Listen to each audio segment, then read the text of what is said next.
Hello friends, welcome to my YouTube channel. आज हम इस वीडियो में बात करने वाले हैं सेकंड ग्रेड के लिए महत्वपूर्ण क्वेश्चनों के बारे में। इन क्वेश्चनों को आप लास्ट तक जरूर देखना, साथ ही इस वीडियो को लाइक करके अपने दोस्तों के साथ शेयर करना। आज का पहला क्वेश्चन है, राजस्थान के पश्चिमी मरु प्रदेश का अंग नहीं है। इनमें से कौन सा ऑप्शन है जो पश्चिमी मरु प्रदेश का अंग नहीं है? ए ऑप्शन नागौर उच्च भूमि, बी ऑप्शन घग्गर का मैदान, सी ऑप्शन विंध्य कगार भूमि, डी ऑप्शन गोडवाट भूमि। तो इसका जो सही आंसर है वो हो जाएगा सी ऑप्शन, यानी 3 नंबर ऑप्शन सही होगा। विंध्य कगार जो भूमि है ये राजस्थान के पूर्व में है, न कि पश्चिमी मरु प्रदेश का एक अंग है। तो सी ऑप्शन इसका सही होगा, विंध्य कगार भूमि। अगला है, विंध्य कगार भूमि जिन नदियों के मध्य स्थित है तो वह नदी कौन सी है? विंध्य कगार भूमि है वो चंबल व बनास नदियों के बीच में स्थित है, इसलिए सही आंसर चंबल व बनास नदी होगा। अगला है, लसाड़िया का पठार राजस्थान के किस जिले में स्थित है? लसाड़िया का पठार आपको पता है उदयपुर जिले में है। यह भी सेकंड ग्रेड में पूछा गया क्वेश्चन है। लसाड़िया का जो पठार है वह उदयपुर जिले में है और जयसमंद झील से पूर्व में लसाड़िया का पठार विस्तृत है, जो कटा फटा व विच्छेदित है लसाड़िया का पठार। अगला है, राजस्थान के किस जिले में बांका पट्टी फैली हुई है? सेकंड ग्रेड में पूछा गया क्वेश्चन है। बांका पट्टी या कुबड़ पट्टी, तो ये है नागौर और अजमेर दोनों जिले में है। इसमें नागौर दे रखा है तो नागौर सही हो जाएगा। नागौर व अजमेर जिलों में फ्लोराइड की अधिकता के कारण लोगों में कुबड़ापन व बांकापन आ जाता है, इसलिए इसे कुबड़ पट्टी या बांका पट्टी भी कहा जाता है। अगला है, भारत के मरुस्थलीकरण एवं भू अवनयन एटलस इसरो 2007 के अनुसार राजस्थान में मरुस्थलीकरण से प्रभावित क्षेत्र कौन सा है? मरुस्थलीकरण से प्रभावित क्षेत्र कौन सा है? तो वह 67% है। यह भी सेकंड ग्रेड में पूछा गया क्वेश्चन है। अगला है, राजस्थान में कौन से जिले मुख्यतः बीहड़ प्रभावित है? बीहड़ क्षेत्र कौन सा है? कोटा, सवाई माधोपुर और धौलपुर, जहाँ पर चंबल नदी बहती है। चंबल नदी का जो भाव क्षेत्र है वह बीहड़ क्षेत्र सर्वाधिक है चंबल नदी पर, इसलिए कोटा, सवाई माधोपुर और धौलपुर ये तीनों ही चंबल नदी के भाव क्षेत्र में आते हैं। तो इन जिलों में बीहड़ प्रभावित क्षेत्र है। अगला है, संरचनात्मक दृष्टि से राजस्थान का भौतिक स्वरूप भारत के किन उच्चावच प्रदेशों का एक हिस्सा है? संरचनात्मक दृष्टि से राजस्थान का भौतिक जो स्वरूप है वह भारत के किन उच्चावच प्रदेशों का एक हिस्सा है? तो उत्तरी वृहद मैदान और प्रायद्वीपीय पठार का एक हिस्सा है। उत्तरी वृहद मैदान और प्रायद्वीपीय पठार का हिस्सा है।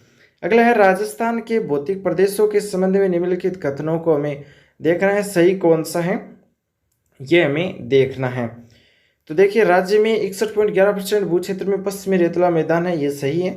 अगला है, राज्य के 9.60% भू क्षेत्र में अरावली पर्वतीय प्रदेश का विस्तार है, तो ये गलत है। अगला है, राज्य के 23.3% भू क्षेत्र में पूर्वी मैदान का विस्तार है, तो ये भी गलत है, पूर्वी में 23 नहीं है। अगला है, राज्य के 6.37% भू क्षेत्र में दक्षिण पूर्वी पठार का हिस्सा है, तो ये भी गलत है। इसमें सिर्फ एक ही सही है कि 61.11% भू क्षेत्र पश्चिमी रेतला मैदान है। राज्य के भौतिक प्रदेशों को उच्चावच व जलवायु के आधार पर 4 मुख्य भागों में बांटा गया है और राज्य के 61.11% भूभाग पर मरुस्थल है और 9% पर अरावली है और 23% भूभाग पर पूर्वी मैदान है। 6.89 भाग पर दक्षिणी पूर्वी मैदान पठारी प्रदेश विस्तृत है। इनके जो आंकड़े हैं वो अलग अलग हैं।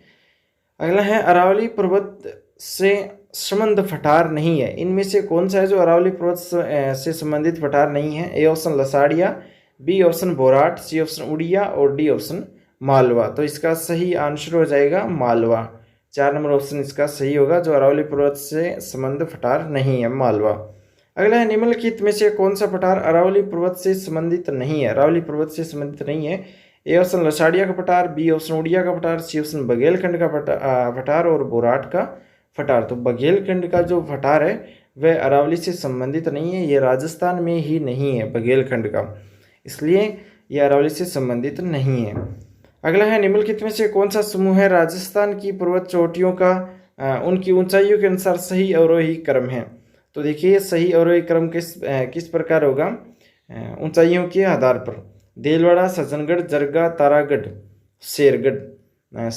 जरगा, सज्जनगढ़, तारागढ़ और फिर है जरगा, शेर, सज्जनगढ़ और तारागढ़ फिर लास्ट में जरगा, देलवाड़ा, तारागढ़ व सज्जनगढ़। तो इसका जो सही क्रम है वो होगा सबसे पहले शेर, गुरु शिखर, उसके बाद में शेर, फिर जरगा, फिर सज्जनगढ़, फिर तारागढ़। तो इस तरह से ये जो क्रम है वो सही होगा, शेर, जरगा, सज्जनगढ़ व तारागढ़। बी ऑप्शन इसका सही हो जाएगा। अगला है निम्नलिखित कथनों पर हमें विचार करना है। अरावली मरुस्थल के पूर्ववर्ती विस्तार को रोकती है, तो ये सही है। अरावली मरुस्थल के पूर्वी विस्तार को रोकती है, ठीक है। फिर है 2 नंबर, राजस्थान की सभी नदियों का उद्गम अरावली से है, तो सभी नदियां अरावली से नहीं निकलती हैं, ये गलत हो जाएगा। फिर राजस्थान में वर्षा का वितरण प्रारूप अरावली से प्रभावित नहीं होता है, तो ये गलत है।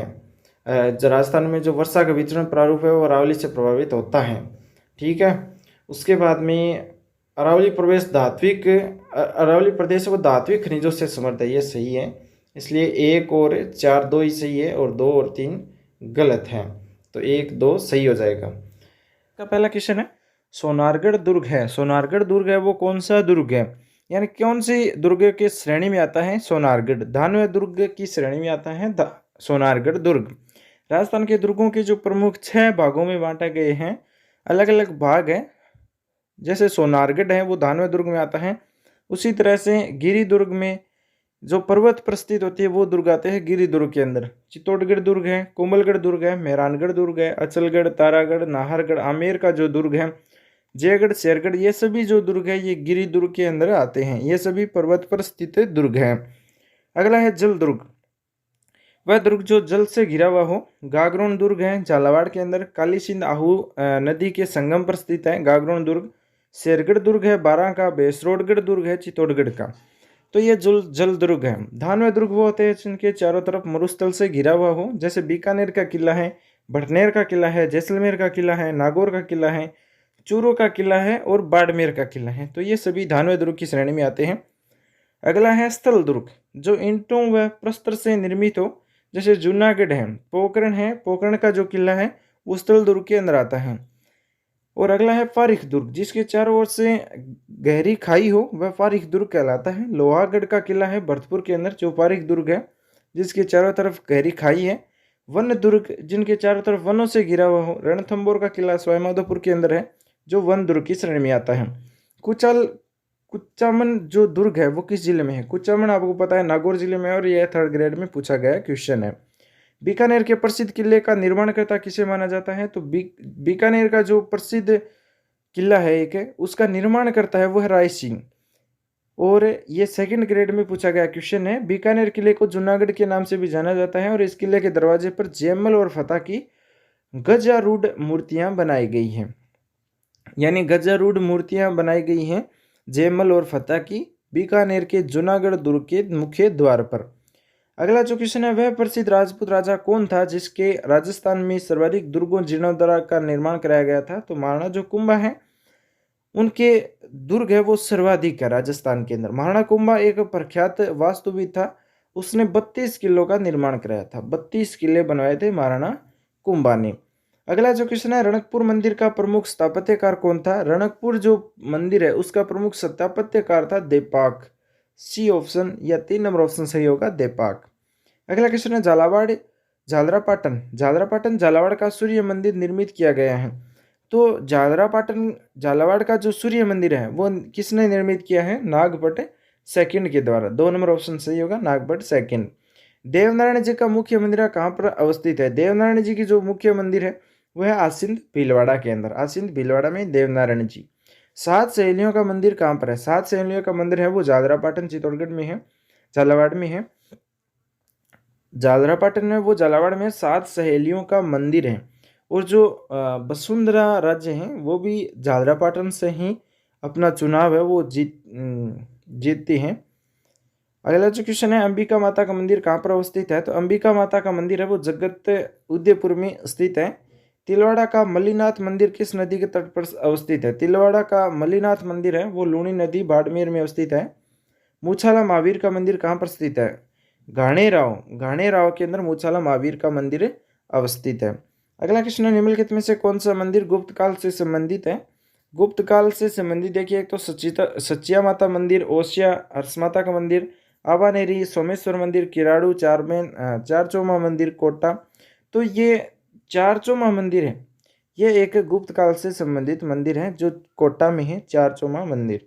अगला क्वेश्चन है, रणकपुर का जैन मंदिर किससे प्रसिद्ध है? रणक किसे समर्पित है? रणकपुर का जैन मंदिर है वो आदिनाथ को समर्पित है। ये क्वेश्चन भी इंपॉर्टेंट है, बार बार एग्जाम में पूछा जाता है कि रणकपुर का जैन मंदिर किसको समर्पित है, तो आदिनाथ को समर्पित है। और रणकपुर में जो बने जैन मंदिर है वो अपनी अद्भुत वास्तुकला और जैन संस्कृति के आध्यात्मिक वैभव की याद दिलाते हैं। इस मंदिर में ऋषभदेव की चतुर्मुखी प्रतिमा होने के कारण इसे चौमुखा मंदिर भी कहते हैं। इस मंदिर का निर्माण कुंभा के शासनकाल में जैन सेठ धनकशाह ने करवाया था और इस मंदिर का शिल्पी देपाक था। अगला जो क्वेश्चन है, कौन सी चोटी भगवान विष्णु के अवतार व दत्तात्रेय के मंदिर के लिए प्रसिद्ध है? तो जो गुरु शिखर है, सिरोही की चोटी है, वो दत्तात्रेय जी मंदिर है, वो गुरु शिखर के ऊपर अवस्थित है। यानी भगवान विष्णु के अवतार थे दत्तात्रेय जी, उनका मंदिर है गुरु शिखर पर। अगला जो क्वेश्चन है, ओसिया में महावीर स्वामी को समर्पित जैन मंदिर का निर्माण किस राजा के काल में हुआ था? तो वत्स राज के राजा के काल में हुआ था। जैन मंदिर का निर्माण ओसिया में महावीर स्वामी को समर्पित जो जैन मंदिर है उसका निर्माण वत्स राज के काल में हुआ था। अगला क्वेश्चन है, किसकी स्मृति में राजा मानसिंह ने आमेर में जगत शिरोमणि मंदिर का निर्माण कराया था? जगत सिंह पुत्र था, उसके याद में स्मृति में राजा मानसिंह ने आमेर में जगत शिरोमणि मंदिर का निर्माण करवाया था। रणकपुर जैन मंदिर किस नदी पर स्थित है? तो मधाई नदी पर स्थित है रणकपुर का जैन मंदिर। अगला जो क्वेश्चन है, किस शहर में गंगा मंदिर स्थित है? इंपॉर्टेंट क्वेश्चन है, गंगा मंदिर भरतपुर जिले में स्थित है। ये क्वेश्चन सभी क्वेश्चन लगभग सेकंड ग्रेड में पूछे गए क्वेश्चन है। प्रसिद्ध बेणेश्वर धाम कहाँ पर स्थित है? बेणेश्वर धाम है वो नवाटापुरा गांव में है। नवाटापुरा गांव डूंगरपुर में है, जहाँ पर बेणेश्वर धाम अवस्थित है। संत मावजी ने बेणेश्वर धाम की स्थापना की थी और यह धाम सोम, माही, जाखम इन नदियों के संगम पर अवस्थित है। प्रतिवर्ष माघ पूर्णिमा को मेले का आयोजन किया जाता है, जिसे आदिवासियों का कुंभ या बागड़ का पुष्कर भी कहते हैं। आमेर में शिला देवी का मंदिर बनवाया गया था। आमेर में शिला देवी का मंदिर वो मानसिंह के द्वारा बनाया गया था। आमेर के शासक मानसिंह ने 1589 से 1614 ईस्वी में शिला देवी के मंदिर को मूर्ति को चसोर पूर्वी बंगाल के राजा प्रतापदित्य के दायर को पराजित कर 1604 में आमेर लाए थे और मंदिर का निर्माण करवाया था। देवी की अष्टभुजा प्रतिमा काले संगमरमर की बनी हुई है। आमेर का कछुआ वंश शिला देवी की अपनी आराध्य देवी मानता है। अगला जो क्वेश्चन है, परमार राजाओं द्वारा निर्मित मंदिरों के लिए प्रसिद्ध अर्थपूर्णा या अर्थपूर्णा नगर राजस्थान किस जिले में स्थित है? तो ये अर्थपूर्णा है, ये बांसवाड़ा जिले में स्थित है। अगला क्वेश्चन है, देलवाड़ा स्थित प्रसिद्ध तेजपाल मंदिर व लूणवसाई तीर्थ किस तीर्थकर को समर्पित है? तो नेमिनाथ को समर्पित है। बाड़मेर में तिलवाड़ा गांव में स्थित मंदिर किस लोक देवता से समर्पित है? लोक देवता से संबंधित है। यानी बाड़मेर में जो तिलवाड़ा गांव में मंदिर स्थित है वह मल्लीनाथ जी का मंदिर है। अगला जो क्वेश्चन है, प्राचीन तांत्रिक शक्तिपीठ सुंदा माता का मंदिर कहाँ पर स्थित है? सुंदा माता जालौर में है।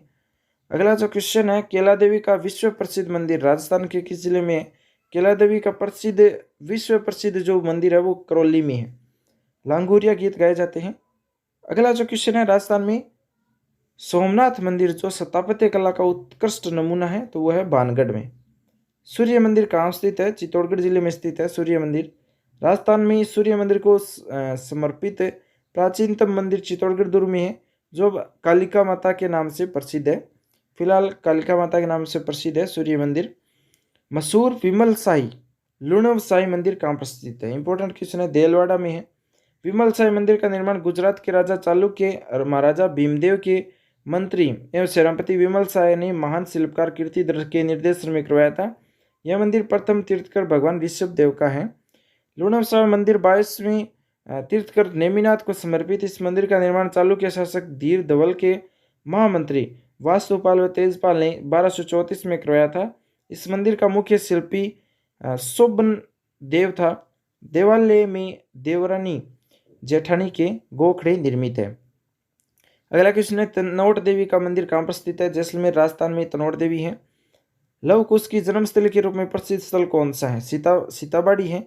वो लौह कुश की जन्मस्थल के रूप में प्रसिद्ध स्थल है सीताबाड़ी। आज का जो पहला क्वेश्चन है वो है गुर्जरों को किस शासक ने पराजित किया था। गुर्जरों को किस शासक ने पराजित किया था। ए ऑप्शन शशांक मनोहर ने, B option Rajyavardhan, C option Harshvardhan और डी ऑप्शन प्रभाकर वर्धन। तो इसका सही आंसर है प्रभाकर वर्धन, डी ऑप्शन इसका सही होगा। अगला क्वेश्चन है प्रथम प्रतिहार शासक जिसने परम भट्टारक महाराजाधिराज परमेश्वर की उपाधि वो धारण की थी तो वह कौन थे। A option Vatsraj, B option Nagbhatt second, C option Mihir Bhoj और डी ऑप्शन है महेंद्रपाल फर्स्ट। तो इसका सही आंसर हो जाएगा महेंद्रपाल फर्स्ट। प्रथम प्रतिहार शासक महेंद्रपाल फर्स्ट था जिसने परमार भट्टारक महाराजाधिराज परमेश्वर की उपाधि धारण की थी। डी ऑप्शन इसका सही होगा। अगला है प्रतिहार वंश के शासकों की राजधानी कौन सी थी। प्रतिहार वंश था उसके शासकों की राजधानी कौन सी थी। A option Bhinmal, B option Dholpur, C option Bundi और डी ऑप्शन झालावाड़। तो इसका सही आंसर हो जाएगा बीनमाल। प्रतिहार वंश के शासकों की राजधानी बीनमाल थी। ए ऑप्शन इसका सही होगा। अगला क्वेश्चन है ओसिया में महावीर स्वामी को समर्पित जैन मंदिर का निर्माण किस राजा के काल में हुआ था। ओसिया में महावीर स्वामी को समर्पित जैन मंदिर का निर्माण है वो किस राजा के काल में हुआ था।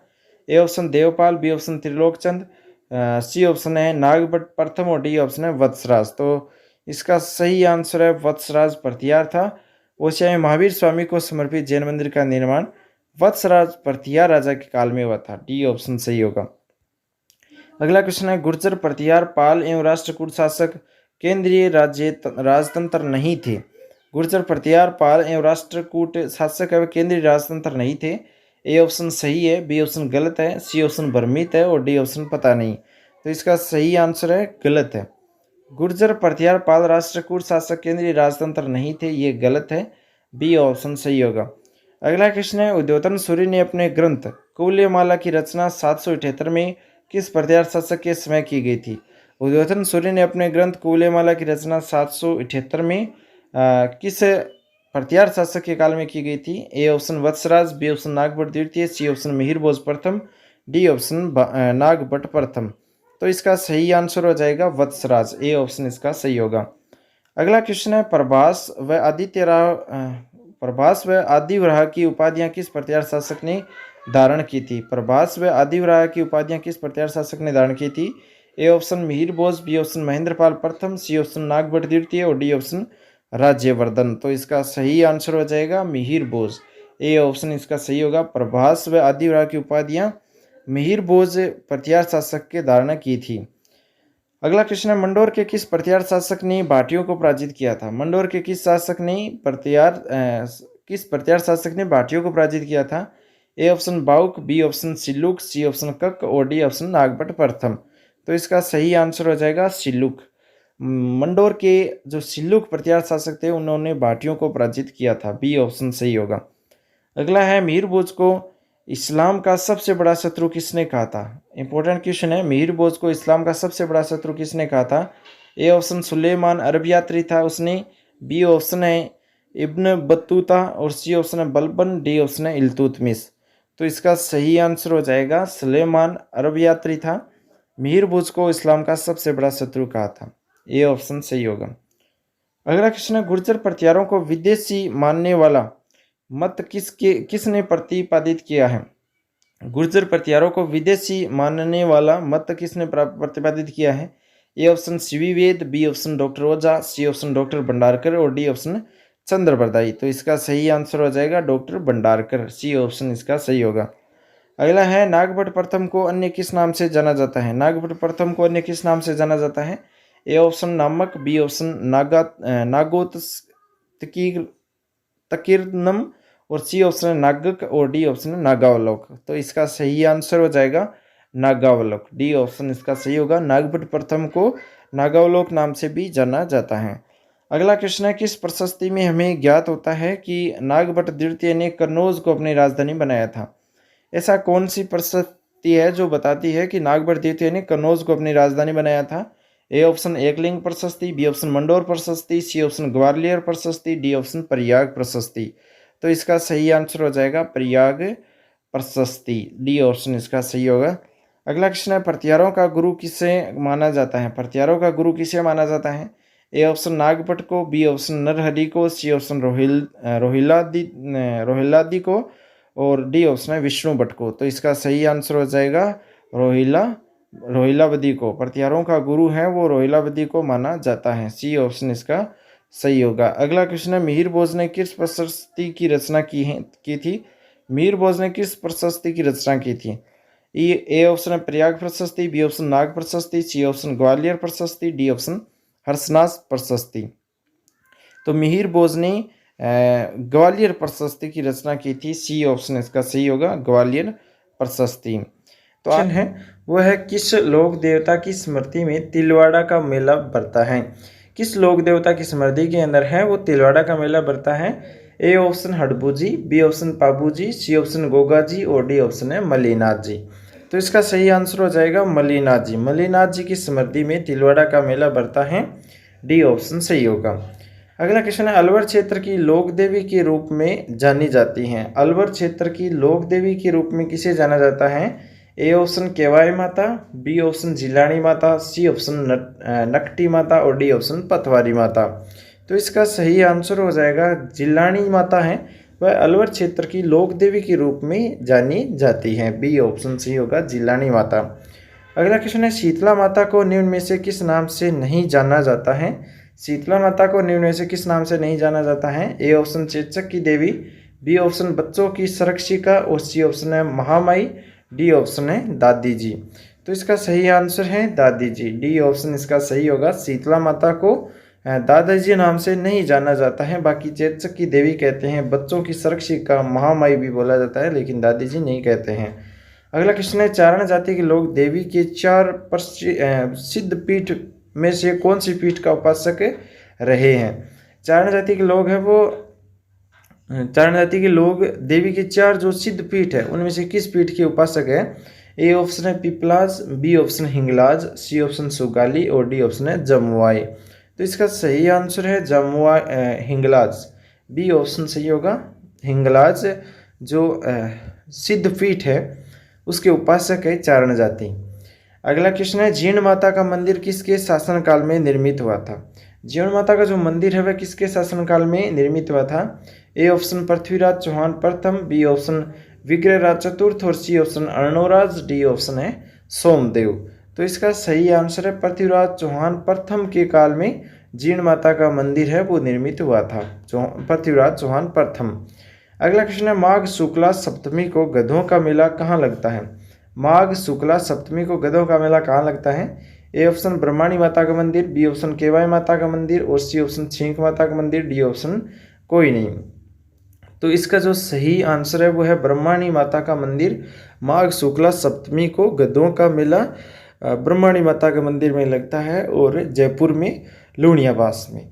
ए ऑप्शन सही होगा, ब्रह्माणी माता का मंदिर। अगला क्वेश्चन है कौन सा युगम असंगत है? इनमें से कौन सा युगम असंगत है? ए ऑप्शन बदाना माता, मूठ पीड़ित का इलाज, बी ऑप्शन आवरी माता, लकवे का इलाज, डी ऑप्शन बड़ली माता शिशुओं का इलाज और डी ऑप्शन है नागणेची माता कुष्ठ रोग का इलाज। तो ये असंगत है, नागणेची माता कुष्ठ रोग का इलाज नहीं करती है, तो डी ऑप्शन इसका असंगत है, बाकी तीनों है वो सही है। अगला क्वेश्चन है नकटी माता का मंदिर राजस्थान के किस जिले में स्थित है? नकटी माता का मंदिर है वो राजस्थान के किस जिले में स्थित है? A option Udaipur, B option Jodhpur, C option Jaipur और डी ऑप्शन बीकानेर। तो इसका सही आंसर हो जाएगा जयपुर। नकटी माता का मंदिर है वो राजस्थान के जयपुर जिले में स्थित है। सी ऑप्शन सही होगा। अगला क्वेश्चन है सुगाली माता किसकी कुल देवी है? सुगाली माता है वो किसकी कुल देवी है? ए ऑप्शन सिरवी जाति की, बी ऑप्शन आहुआ के ठाकुर परिवार की, B option C option Paliwal ब्राह्मणों की और डी ऑप्शन है ओस वालों की। तो इसका सही आंसर हो जाएगा आहुआ के ठाकुर परिवार की है वो सुगाली माता कुल देवी हैं। बी ऑप्शन सही होगा, आहुआ के ठाकुर परिवार की सुगाली माता कुल देवी हैं। अगला क्वेश्चन है वह एकमात्र मंदिर कौन सा है जहाँ देवी के पीठ का ही श्रृंगार व पूजा होती है? राजस्थान में एक ऐसा मंदिर भी है जिसमें देवी की पीठ की पूजा की जाती है और पीठ का ही श्रृंगार किया जाता है। ए ऑप्शन ब्रह्माणी माता का मंदिर, बी ऑप्शन त्रिपुरा सुंदरी का मंदिर, सी ऑप्शन शाकंभरी माता का मंदिर और डी ऑप्शन है शिला देवी का मंदिर। तो इसका सही आंसर है ब्राह्मणी माता का मंदिर है वह एकमात्र मंदिर है जिसमें देवी की पीठ की पूजा की जाती है और श्रृंगार भी किया जाता है। ए ऑप्शन सही होगा, ब्राह्मणी माता का मंदिर। अगला क्वेश्चन है करौली स्थित लोक देवी केला देवी के मंदिर का निर्माण किस शासनकाल में कराया गया था? करौली के अंदर जो केला देवी है उस मंदिर का निर्माण किस शासनकाल में हुआ था? A option Gopal Pal Singh, B option Jaipal Singh, C option Madan Pal Singh और डी ऑप्शन पवन पाल सिंह। तो इसका सही आंसर है गोपाल पाल सिंह है। वह उसके काल में करौली में जो केला देवी का मंदिर है उसका निर्माण हुआ था गोपाल पाल सिंह के शासनकाल में। अगला क्वेश्चन है, बदनौर स्थित कुशाल माता का मंदिर किस जिले में है? बदनौर स्थित जो कुशाल माता का मंदिर है वह किस जिले में है? कुशाल माता कहाँ पर है? A option Jalore, B option Bhilwara, C option Ajmer, D option Jaipur. तो इसका सही आंसर हो जाएगा भीलवाड़ा में। बदनौर स्थित कुशाल माता का मंदिर है वह भीलवाड़ा जिले में स्थित है। बी ऑप्शन सही होगा भीलवाड़ा। अगला क्वेश्चन है, तीर्थ यात्रा की सफलता की कामना हेतु राजस्थान में किस देवी की पूजा की जाती है? तीर्थ यात्रा की सफलता की कामना हेतु राजस्थान में किस देवी की पूजा की जाती है?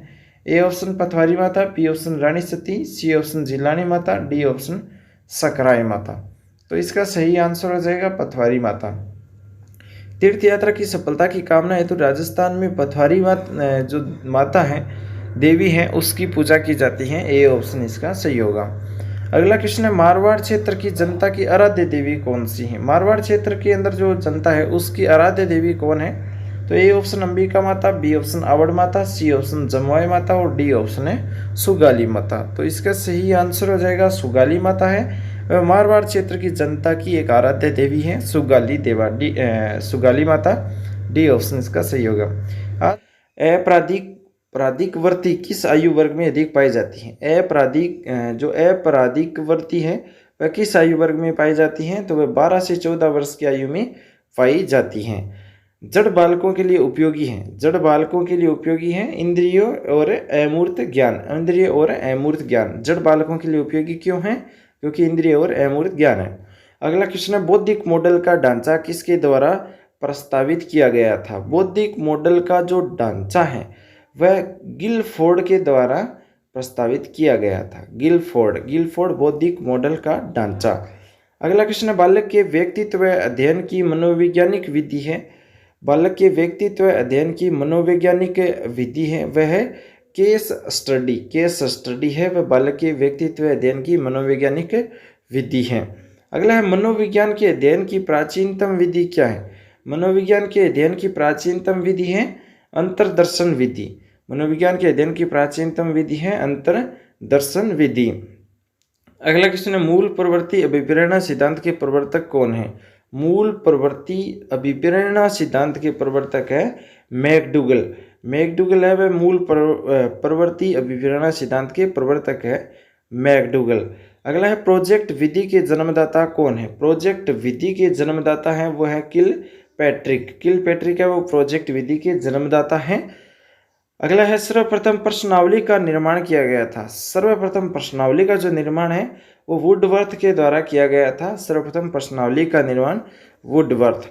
अगला है, इकाई योजना के जन्मदाता हैं। इकाई योजना के जन्मदाता कौन है?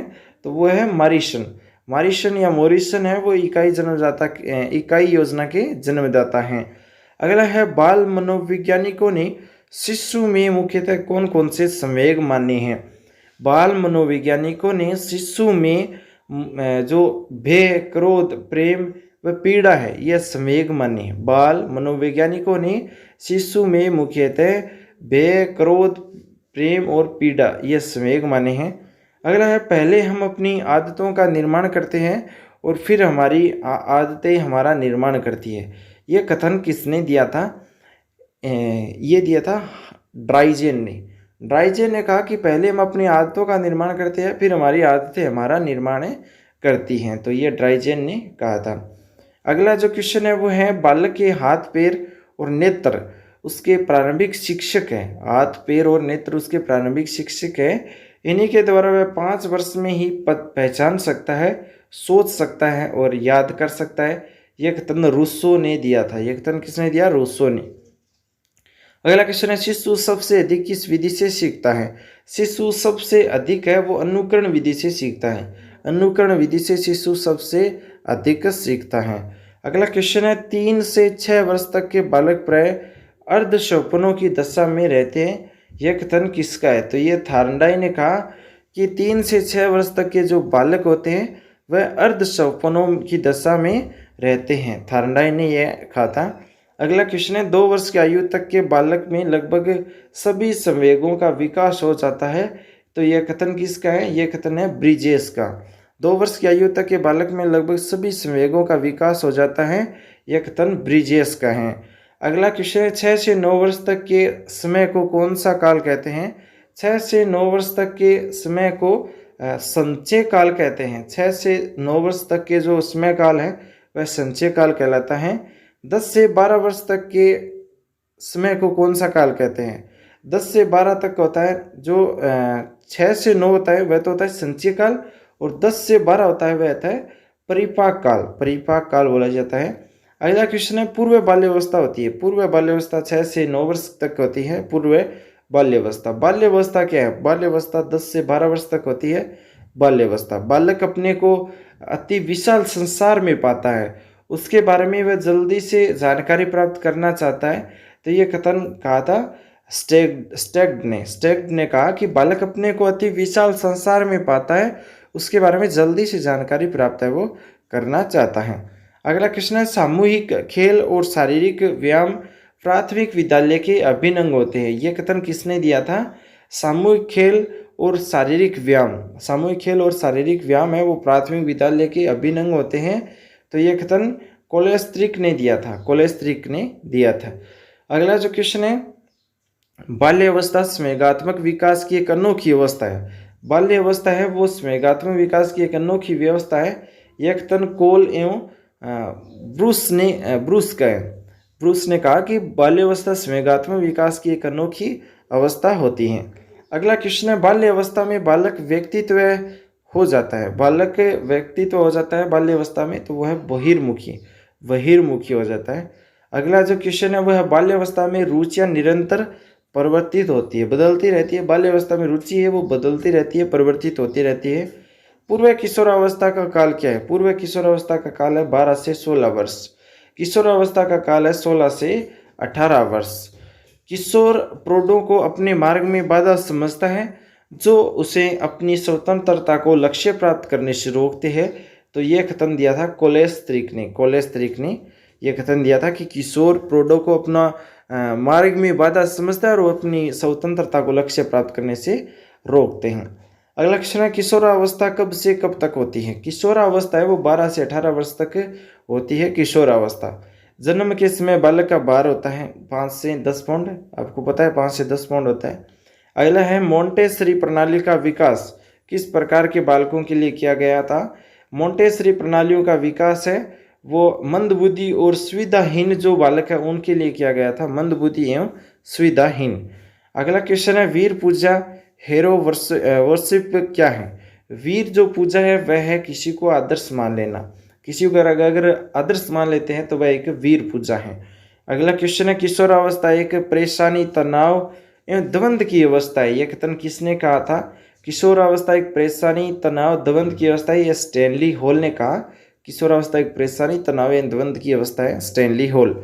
अगला क्वेश्चन है, विकास स्थूल से किस ओर जाता है? विकास है वो स्थूल से सूक्ष्म की ओर जाता है। स्थूल से सूक्ष्म की ओर जाता है विकास।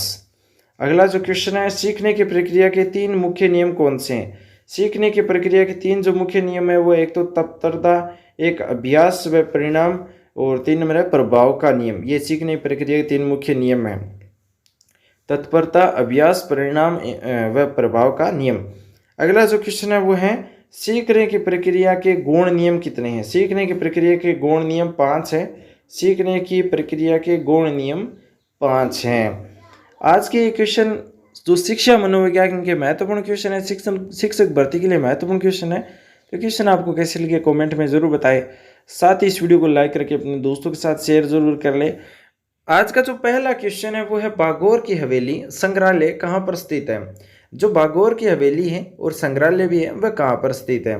A option Pali, 2 number option Jaisalmer, 3 number option Bikaner और 4 नंबर ऑप्शन है उदयपुर। तो इसके सही आंसर की बात करें, बागौर की हवेली आपको पता है उदयपुर जिले में है, तो डी ऑप्शन इसका सही हो जाएगा। बागौर की हवेली संग्रहालय उदयपुर जिले में। अगला क्वेश्चन है, सतसई पर बने चित्र किस संग्रहालय में प्रदर्शित है? सतसई पर बनाए गए चित्र हैं वह किस संग्रहालय में प्रदर्शित किए गए हैं? ए ऑप्शन लीला संग्रहालय में, 2 नंबर ऑप्शन है अल्बर्ट संग्रहालय में, और 3 नंबर है दिलाराम बाग संग्रहालय में, और 4 नंबर है सभी में। तो जो दिलाराम बाग संग्रहालय है उसमें सतसई पर बनाए गए चित्र हैं जो इस दिलाराम बाग संग्रहालय में प्रदर्शित किए गए हैं। अगला जो क्वेश्चन है, उदयपुर के सिटी पैलेस में स्थित म्यूजियम का निर्माण किसने करवाया था? उदयपुर के सिटी पैलेस में स्थित म्यूजियम का निर्माण किसने कराया था? ए ऑप्शन भवानी सिंह ने, 2 नंबर ऑप्शन कमल राठौड़ ने, 3 नंबर ऑप्शन भगवंत सिंह ने, और 4 नंबर ऑप्शन है विजय सिंह ने।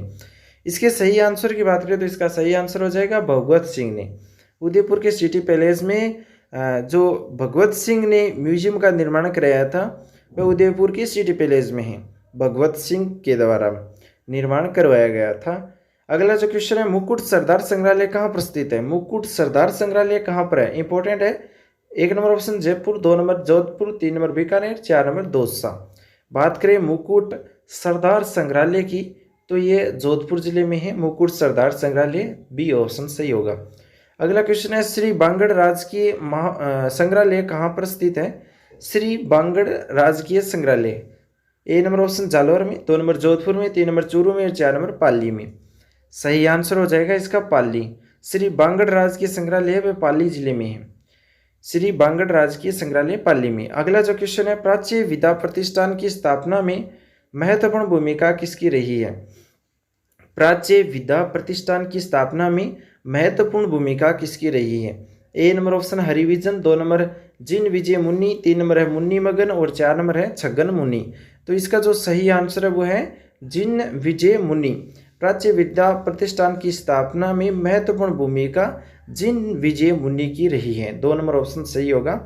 अगला जो क्वेश्चन है, प्राच्य विद्या प्रतिष्ठान की कितनी शाखाएं राज्य में स्थित है? प्राच्य विद्या प्रतिष्ठान की कितनी शाखाएं राज्य में स्थित है? ए ऑप्शन 16, 2 नंबर 12, 3 नंबर 10, और 4 नंबर है 6। तो इसका सही आंसर हो जाएगा 6।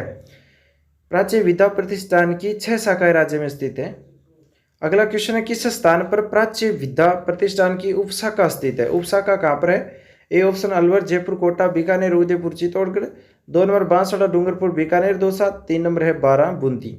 तो इसका जो सही आंसर है, देखिए प्राच्य विद्या प्रतिष्ठान की उपशाखा अलवर में है, जयपुर में है, कोटा में है, बीकानेर में है, उदयपुर में है, और चित्तौड़गढ़ में है। ए ऑप्शन इसका सही होगा। अगला क्वेश्चन है, राजकीय संग्रहालय कोटा की स्थापना में किसका महत्वपूर्ण योगदान रहा है? कोटा के अंदर जो राजकीय संग्रहालय है उसमें किसका महत्वपूर्ण योगदान है? ए ऑप्शन समर्थलाल, 2 नंबर है मथुरालाल शर्मा, 3 नंबर है नीरज मोदी, और 4 नंबर है शिक्षा चंद। तो इसका जो सही आंसर है वो है मथुरालाल शर्मा का राजकीय संग्रहालय कोटा की स्थापना में महत्वपूर्ण योगदान रहा है, मथुरालाल शर्मा। अगला क्वेश्चन है, जयपुर का अल्बर्ट हॉल म्यूजियम किस इंजीनियरिंग की देखरेख में निर्मित किया गया था? अल्बर्ट हॉल बनाया गया जयपुर में, वह कौन से इंजीनियरिंग की देखरेख में बनाया गया था? A option Smart Jacob, 2 number Colonel Tod, 3 number Swinton Jacob, और 4 नंबर कोई नहीं। इसका जो सही आंसर है, अल्बर्ट हॉल एक इंजीनियरिंग था स्विस्टन जैकब, उसकी देखरेख में अल्बर्ट हॉल का निर्माण कराया गया था जयपुर जिले में, अल्बर्ट हॉल म्यूजियम। अगला जो क्वेश्चन है, अल्बर्ट म्यूजियम हॉल किस स्थापत्य शैली में निर्मित है? शैली कौन सी है? ए ऑप्शन इस्लामी व हिंदू, 2 नंबर अंग्रेजी हिंदू, 3 नंबर हिंदू इस्लामी व अंग्रेजी, और 4 नंबर है इस्लामी। तो इसका सही आंसर है हिंदू भी है, इस्लामी भी है, और अंग्रेजी भी है। अल्बर्ट म्यूजियम हॉल जयपुर में है, स्विस्टन जैकब इंजीनियरिंग के देखरेख में बनाया गया था, उसमें शैली है हिंदू, इस्लामी और अंग्रेजी।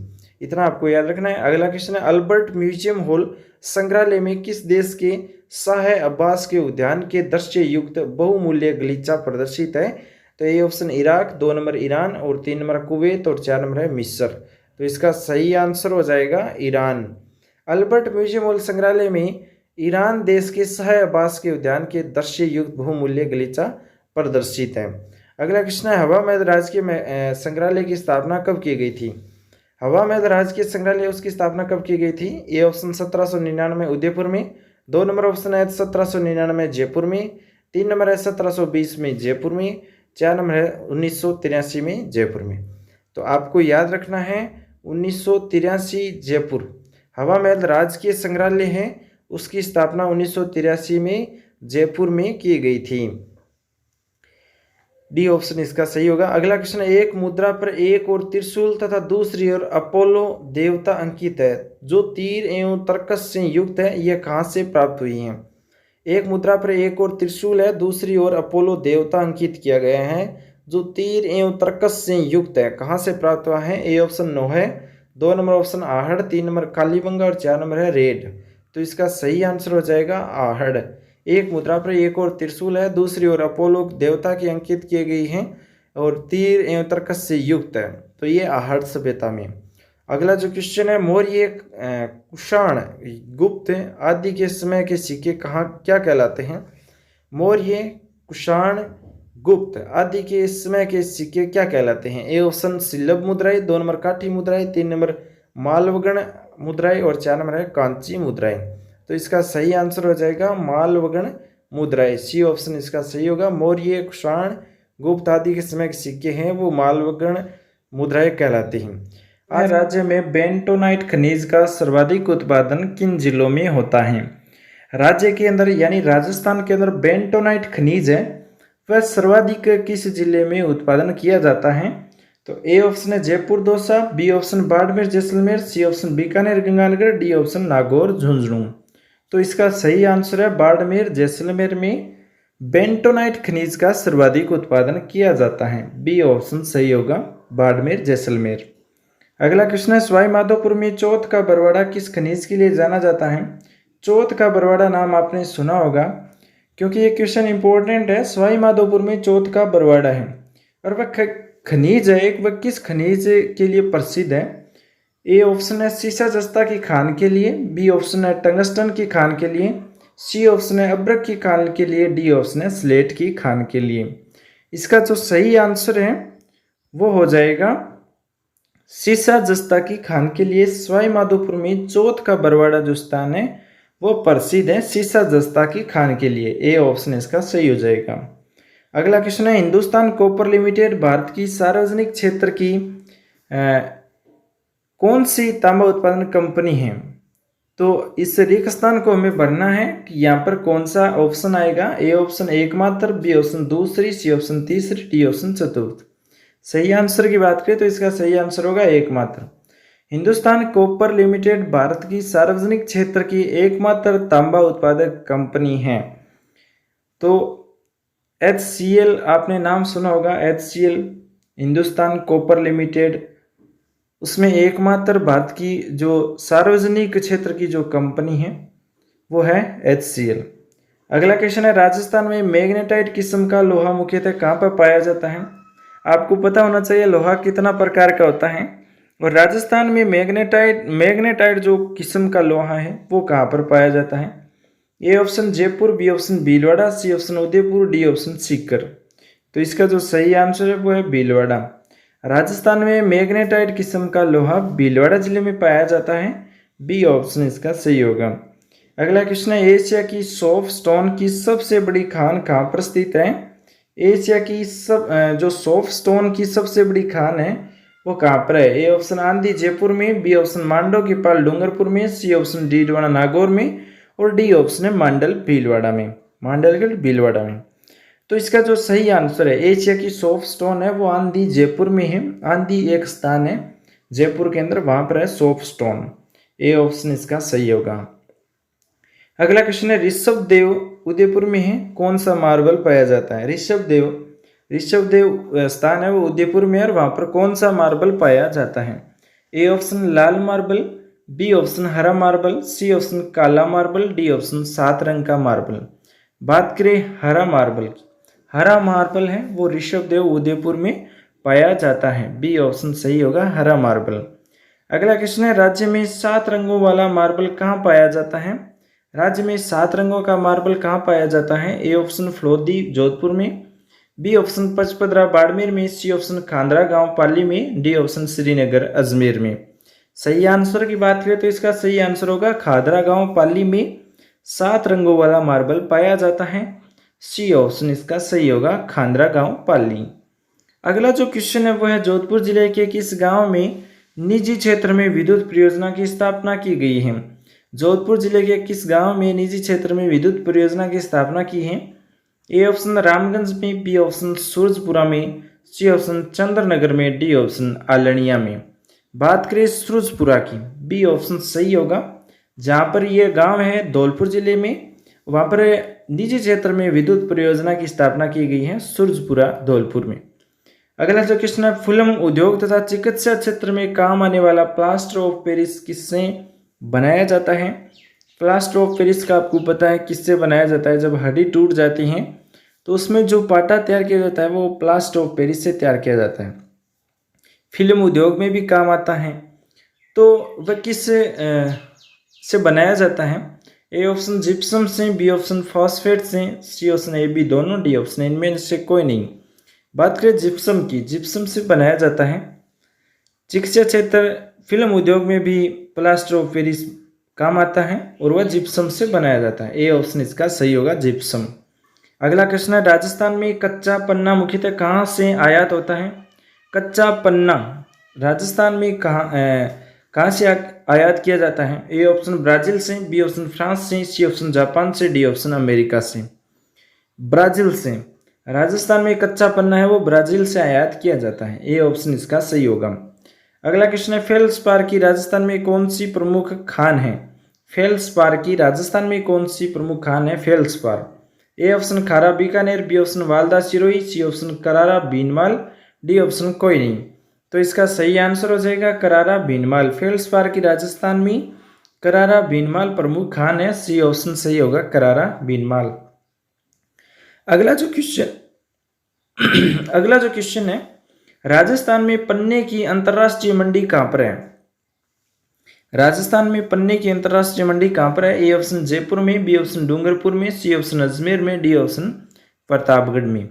बात करें अंतर्राष्ट्रीय पन्ने की जो मंडी है वो जयपुर जिले में है। ए ऑप्शन इसका सही होगा।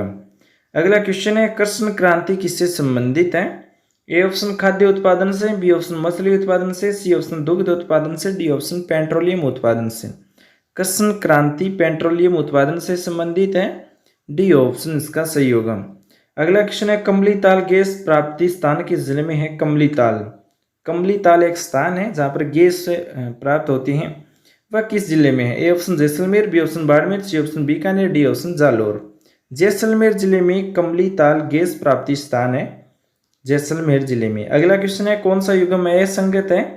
ए ऑप्शन तांबा खेतरी झुंझुनू में है, टंगस्टन डेगना नागौर में है, फायराइट्स सलादीपुर सीकर में है। और फिर बात करें वर्मिक्यूलाइट्स कांसर बीकानेर, ये गलत है, तो असंगत है 4 नंबर ऑप्शन, बाकी तीनों ही सही है। ये क्वेश्चन आपको अच्छे लगे हो तो वीडियो लाइक करना, अपने दोस्तों के साथ शेयर करना। आज का पहला क्वेश्चन है, ज्वाला प्रसाद व यमुना प्रसाद वर्मा ने 1910 में धौलपुर में किस सभा की स्थापना की थी? ज्वाला प्रसाद यमुना प्रसाद ने 1910 में धौलपुर में किस सभा की स्थापना की थी?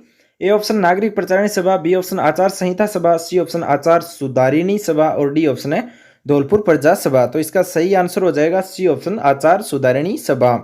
ज्वाला प्रसाद यमुना प्रसाद वर्मा ने 1910 में धौलपुर में आचार सुधारिणी सभा की स्थापना की थी। सी ऑप्शन इसका सही हो जाएगा।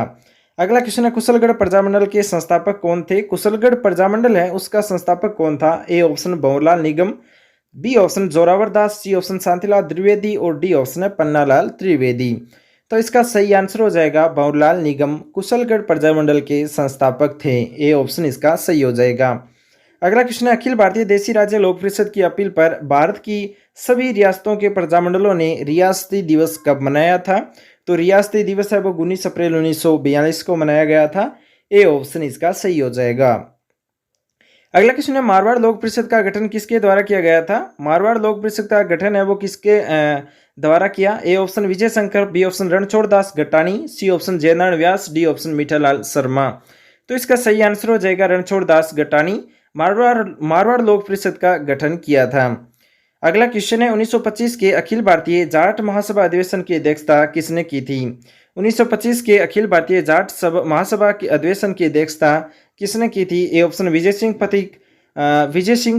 सिंह, बी ऑप्शन पन्ने सिंह और C option Daya Singh, D option Karsan Singh. तो इसका सही आंसर हो जाएगा करसन सिंह ने 1925 में अखिल भारतीय जाट महासभा अधिवेशन की अध्यक्षता की थी। अगला क्वेश्चन है, दूध व खारा किसान आंदोलन के नेतृत्वकर्ता हनुमान सिंह ने किस जेल में 65 दिन तक भूख हड़ताल की थी? तो उन्होंने बीकानेर जेल के अंदर 65 दिन तक भूख हड़ताल की थी। दूध व खारा किसान आंदोलन के नेतृत्वकर्ता थे हनुमान सिंह, जिन्होंने 65 दिन भूख हड़ताल की थी जेल में, बीकानेर जेल के अंदर। अगला जो क्वेश्चन है, राजस्थान के एकीकरण के अंतिम चरण के बारे में निम्नलिखित में से कथनों में से कौन सा सत्य है? तो 1 नंबर ऑप्शन है, अजमेर मेरवाड़ा क्षेत्र को राजस्थान में सम्मिलित किया गया था, ये सही है। 2 नंबर हो जाएगा, सिरोंज का विलय राजस्थान में किया गया, यह गलत है। 3 नंबर है, आबू व देलवाड़ा को राजस्थान में सम्मिलित किया गया था, यह भी सही है। 4 नंबर है, मत्स्य संघ को राजस्थान में सम्मिलित किया गया था, यह गलत है। इसका सही आंसर हो जाएगा 1 और 3, तो सी ऑप्शन इसका करेक्ट होगा। अगला क्वेश्चन है, राजपुताना के भौगोलिक क्षेत्र को राजस्थान नाम दिया गया था। राजपुताना के भौगोलिक क्षेत्र को राजस्थान नाम 26 जनवरी 1950 को दिया गया था, डी ऑप्शन इसका सही हो जाएगा। अगला क्वेश्चन है, 1942 में बीकानेर राज्य प्रजा परिषद की स्थापना किसके द्वारा की गई थी? 1942 ईस्वी में बीकानेर राज्य प्रजा परिषद की स्थापना रघुवर दयाल गोयल के द्वारा की गई थी, सी ऑप्शन इसका सही हो जाएगा। अगला क्वेश्चन है, 1938 में किसकी प्रेरणा से जयपुर प्रजामंडल का पुनर्गठन किया गया था? 1938 में किसकी प्रेरणा से जयपुर प्रजामंडल का पुनर्गठन किया गया था? जमनालाल बजाज व हीरालाल शास्त्री के द्वारा। अगला जो क्वेश्चन है, निम्न में से किसका संबंध बरड़ किसान आंदोलन से नहीं है? ए ऑप्शन है नैनूराम शर्मा, बी ऑप्शन है हरिभाई किंकर, सी ऑप्शन है जमनालाल बजाज, डी ऑप्शन है राम नारायण चौधरी। तो इसका सही आंसर हो जाएगा जमनालाल बजाज, जिसका संबंध बरड़ किसान आंदोलन से नहीं है। नैनूराम शर्मा, हरिभाई किंकर, राम नारायण चौधरी का संबंध है बरड़ किसान आंदोलन से। अगला क्वेश्चन है, राणा लाखा ने दिल्ली के कौन से शासक को पराजित किया था?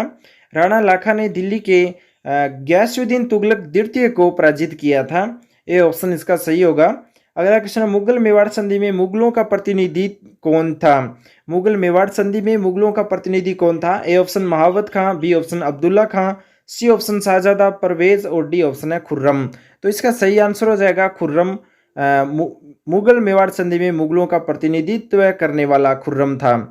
अगला क्वेश्चन है, राणा हमीर ने सिंगोली के युद्ध में दिल्ली के कौन से शासक को पराजित किया था?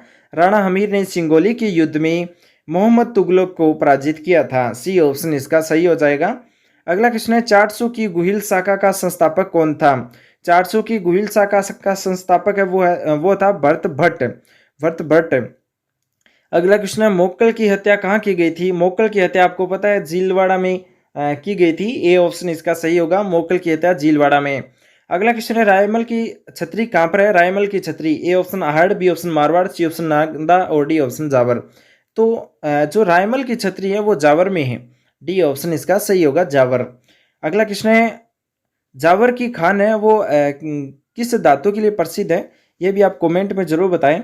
अगला क्वेश्चन है, बापा रावल मेवाड़ का शासक कब बना था? बापा रावल मेवाड़ का शासक कब बना था?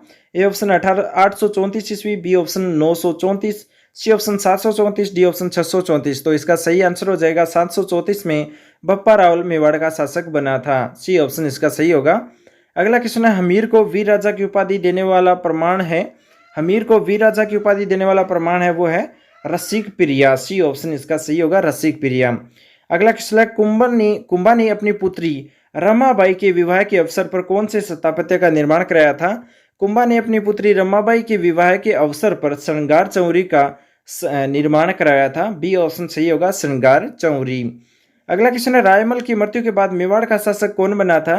रायमल की मृत्यु के बाद में संग्राम सिंह मेवाड़ का शासक बना था, बी ऑप्शन इसका सही होगा।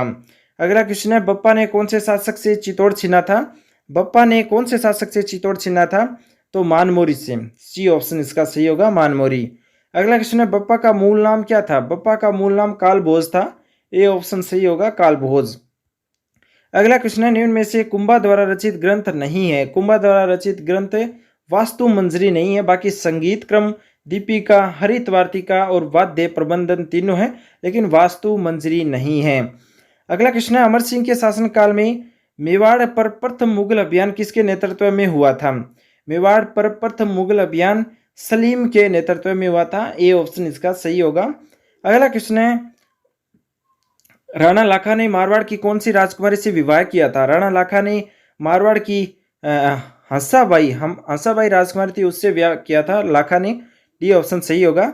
अगला क्वेश्चन है, निम्न में से कौन सा प्रदेश बाबर ने सांगा को इब्राहिम लोदी के विरुद्ध उसकी मदद करने पर नहीं दिया गया था? तो वो है बयाना भरतपुर। बी ऑप्शन इसका सही होगा। तो दोस्तों, एक क्वेश्चन आपको कैसे लगे? ऐसे क्वेश्चन देखने के लिए चैनल सब्सक्राइब कर लें, इस वीडियो को लाइक कर लें, अपने दोस्तों के साथ शेयर जरूर कर लें। वो है कमलनाथ नामक पर्वत शिखर स्थित है। जो कमलनाथ नामक पर्वत शिखर है वो किस जिले में स्थित है? A option Udaipur, B option Sikar, C option Jaipur, D option Kota. तो इसका सही आंसर हो जाएगा उदयपुर। उदयपुर में कमलनाथ की पहाड़ी है, कमलनाथ नामक पर्वत शिखर है। ए ऑप्शन इसका सही होगा। अगला है, दक्षिणी अरावली प्रदेश में सम्मिलित जिला कौन सा है? दक्षिणी अरावली में अरावली प्रदेश है, उसमें सम्मिलित जिला कौन सा है? A option Rajsamand, B option Udaipur, C option Sirohi, D option उपरोक्त सभी। तो इसका सही आंसर उपरोक्त सभी का, क्योंकि राजस्थान के अंदर जो अरावली है उसमें दक्षिणी जो अरावली है उसमें राजसमंद भी आता है, उदयपुर भी आता है और सिरोही भी आता है, तीनों आते हैं, इसलिए उपरोक्त सभी इसका सही आंसर होगा। अगला है, राज्य में तृतीय कल्प ट्रसरी बोलते हैं के सेल समूह विद्यमान है। ट्रसरी के जो सेल समूह है वो कहाँ पर है तृतीय कल्प के? तो ए ऑप्शन उदयपुर राजसमंद में, बी ऑप्शन कोटा बूंदी में, सी ऑप्शन बीकानेर बाड़मेर में और डी ऑप्शन जयपुर सीकर में। तो इसका सही आंसर हो जाएगा बीकानेर बाड़मेर में राज्य में तृतीय कल्प ट्रसरी सेल समूह है विद्यमान है। सी ऑप्शन सही होगा। अगला है, निम्न में से लूणी तथा लूणी नदी अपवाह तंत्र से संबंधित नहीं है। निम्न में से लूणी तथा लूणी नदी अपवाह तंत्र से संबंधित नहीं है, कौन सा नहीं है? ए ऑप्शन जोधपुर जिले के उत्तरी पूर्वी भाग से, बी ऑप्शन जोधपुर जिले में दक्षिण पूर्वी भाग से, सी ऑप्शन पाली जिले से, डी ऑप्शन जालोर जिले से। तो इसका सही आंसर हो जाएगा जोधपुर जिले के उत्तरी पूर्वी भाग से संबंधित नहीं है। ए ऑप्शन इसका सही होगा। अगला क्वेश्चन है, भारत पाक सीमा से लगे जिलों में कौन से परंपरागत जल प्रबंधन स्रोत की मौजूदगी अधिक नहीं है? भारत पाक सीमा से लगे जिलों में कौन से परंपरागत जल प्रबंधन स्रोत की मौजूदगी अधिक नहीं है? तो ए ऑप्शन कुई या Beri, B option Khadin, C option Tanka, D option Jadra. तो इसका सही आंसर हो जाएगा टांका। सी ऑप्शन इसका सही होगा। अगला क्वेश्चन है, जैसलमेर जिले के अधिकांश क्षेत्र में किस प्रकार के बालू का स्तूप है? जैसलमेर जिले के अधिकांश क्षेत्र में किस प्रकार के बालू का स्तूप है? ए ऑप्शन अनुदैर्ध्य, B option barchan, C option परवलयिक और डी ऑप्शन उपरोक्त सभी। तो इसका सही आंसर हो जाएगा अनुदैर्ध्य, क्योंकि जैसलमेर जिले के अधिकांश क्षेत्र में है वो अनुदैर्ध्य प्रकार के बालू का स्तूप है, इसलिए अनुदैर्ध्य इसका सही आंसर हो जाएगा। अगला क्वेश्चन है, रघुनाथगढ़ पर्वत शिखर स्थित है। रघुनाथगढ़ की जो पहाड़ी है पर्वत शिखर है वो कहाँ पर है? A option Sikar, A option Sikar सही होगा। रघुनाथगढ़ की पहाड़ी आपको पता है सीकर जिले में है, ए ऑप्शन सही होगा। अगला क्वेश्चन है, राजस्थान में अरावली की स्थिति क्या है? राजस्थान में अरावली की स्थिति कैसी है? ए ऑप्शन पश्चिम से पूर्व तक, बी ऑप्शन दक्षिण पश्चिम से उत्तर पूर्व की ओर, सी ऑप्शन उत्तर पश्चिम से दक्षिण पूर्व की ओर, डी ऑप्शन उत्तर पूर्व से दक्षिणी पूर्व तक। तो इसका सही आंसर हो जाएगा दक्षिणी पश्चिम से उत्तर पूर्व की ओर अरावली की स्थिति है। बी ऑप्शन इसका सही होगा। अगला है, अरावली क्षेत्र में सर्पिलाकार नाग पहाड़ स्थित है। अरावली क्षेत्र के अंदर सर्पिलाकार जो नाग पहाड़ है वो कहाँ पर है? A option Udaipur, B option Rajsamand, C option Ajmer और डी ऑप्शन बांसवाड़ा। तो इसका सही आंसर हो जाएगा अजमेर।